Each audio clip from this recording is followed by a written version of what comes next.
But on the fundamentals, extreme cuts from the Tories is not changing. Well, on the fundamentals, he's getting to grips with the deficit in a way that you wouldn't be. He's tackling that more seriously than you would tackle it, and he's taking more serious measures to tackle the deficit than you would take. That's how he'd present it. He would, but my promise to the British people is this. We will cut the deficit every year. We will get the current budget into surplus. We'll get the national debt falling. We'll do it in a more balanced way. So we'll have some sensible spending cuts. We'll put the top rate of income tax back up to 50%. We'll do some difficult things on the winter allowance. We will address the issue of living standards and get wages rising. We will not do it the Osborne way, which is 3 years of extreme cuts to public spending, which will either undermine our National Health Service or put up VAT. And that is a choice. I think people want to know about us. Will we make the sums out that we will? Okay. But extreme cuts from the Tories, do you want more of what we've seen in the last 5 years? Depends how you define sensible spending cuts. I mean, that's what people want to know. What does he mean by a sensible spending cut? Well, what kind of spending cuts are you talking about? Well, look, we've set out, we've published 8 zero-based review documents. We're looking at every pound government spends and trying to find ways to cut spending where we can. We're going to abolish the police and crime commissioner elections, a total waste of money.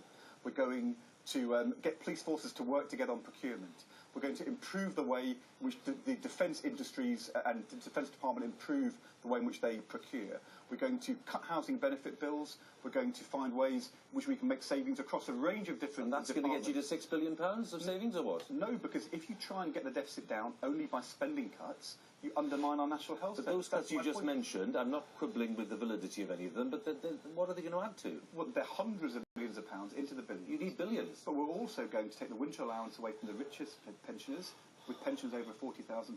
We're going to cap our benefit for 1%. We'll put the top rate of income tax back up to 50%. Fair changes the Labour government would put through. We'll raise the minimum wage faster than this government.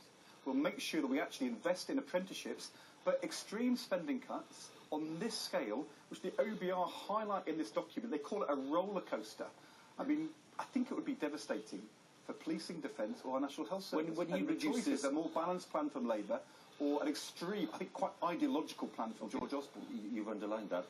Just one example, and then I'll bring Robert and Joe James in. You know, when he announces the limit on the big pension pots, and brings it down to 1 million, sure, which was part of your calculation, really, in terms of his tuition fees policy. So that, I'm told, leaves you with a 600 million shortfall on that policy. Where do you make that up? Well, look, it was a small part of our overall package. We had 2 measures to restrict 150,000 plus earners to pension tax relief of 20%, and to reduce the annual limit from £40,000 down. Neither of those 2 things he's changed. That brings in the large bulk of our revenues.